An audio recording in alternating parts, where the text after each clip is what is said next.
Let us continue the discussion we began on the previous episode. Well, we don't have to continue. Let's take from there. I promised to have dealt with two issues. We dealt with one on the last episode. Let's deal with the other one, the Sukwelivia issue. But before I do, let me just correct one thing. I said that my great-grandmother would have been born in 1881. She was actually born in 1879 and she died in 1981 at 103. I remember on her 100th birthday, Ali Louiseau, who was working in the district, organized a celebration for her at St. Andrew's High School, Londonderry, in the auditorium to celebrate her birthday, her 100th birthday. I remember that quite vividly, and we will speak about that and other things later on. But let's talk about the Sukwelivia tradition. Sukwelivia, Creole, means to shake the river. To shake the river means to muddy the waters of the river and to collect the contents of the river, the fish and the other animal type which existed in the river.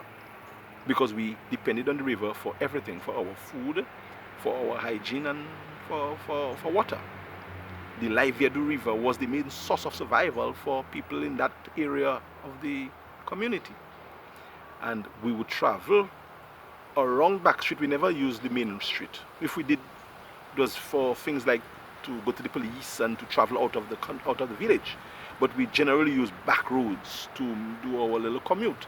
So those of us who live in the higher back street area, we use our little back road.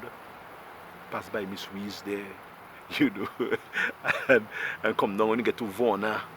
Instead of going right to the river,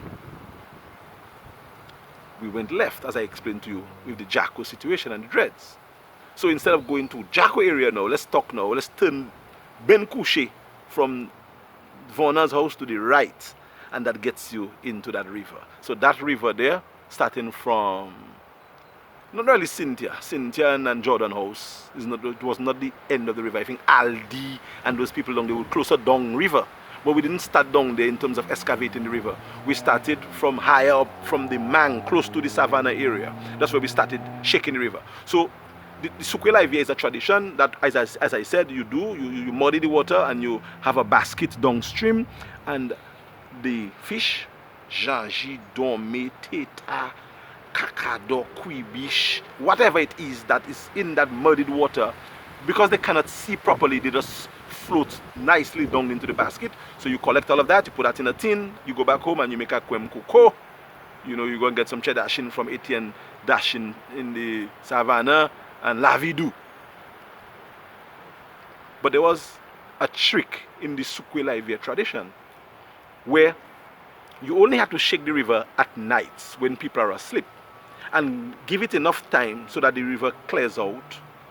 It will be clean the next day so we could get our water to drink and to cook our food and then to have our bath for school. Because the river was my bathroom and everybody else's bathroom, and we bathed, well, naked was not even a thing that we understood.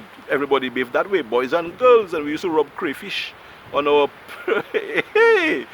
area down there so that we would have faster growth of pubic hairs. And we all did it. I won't call names of the girls who did it, but I helped them to do it too, with their little crayfish rubbing for them and they rubbing for me. It was the time. So the tradition of the Sukwelivia now was, it had to have been done at night. So my grandmother would take me, sometimes wrap me up. I was, quite younger. As I told you, that was the 70s, And she would find a way to hold the basket while she's shaking the sides to make sure the basket was not going to fall, because I was too piaka and younger to do it with her sometimes. Although when I started getting stronger, I used to hold the baskets for her, But I used to be afraid of the jaji, man, the snake. When the jaji got in the basket, it made a lot of noise. And it was, I used to be scared, so I used to let the basket go and things used to escape. And my grandmother didn't like that, so she used to do her own thing. The point I'm trying to make is, that was done at night. So when we get there, we do it and we leave. And there were other people who shook the river too, because it was a tradition, that's how people survived. People like Genia and Dedale and them used to do this. So one time we went to shake the river, and when we got there at about minutes to 3 in the morning, the river already shake. Dedale and them beat us to it. So Mama was saying, that them do.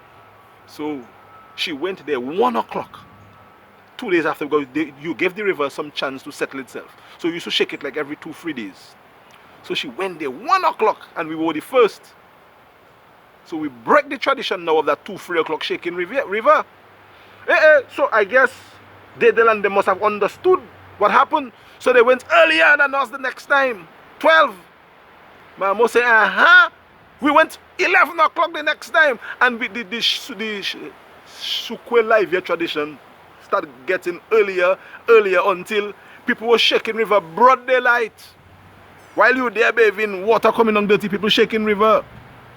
So that is something that I felt I would bring back, because I experienced it, and I know that my grandmother, may she rest in peace, is kind of a guilty of breaking the kind of a protocol. We go there at night, you shake it, and next morning river cool. But because people have to survive, and we didn't go about asking and begging things then, we had to do what we had to do. So the river tradition continued in Calibishie, and I think that have stopped. I'm not too sure. We used to get VO and all those, not VO. VO, yeah, the river, the little river snails. All of that we used to get from the river too, you know. I mean, whenever Mama wanted to cook her food, go to the river, get a thing. Sometimes we used to little fish our dorme too, you know. We used to have our little line, and we used to use bait as vete, earthworm as our bait to catch our dorme. And we used to use things like pier, pieces of pier to catch our mullet, our millet. We used to stay on the bridge at Live do and throw twine in the water and catch millet there. They used to call them kaka millet, because the millet used to like feeding on human feces. But we didn't care. When you take out the feces, don't go now, and you enjoy your millet. Anyway, my time has expired on this episode, so that's it in terms of the Sukwe Live. Yeah, we will have another episode sometime soon.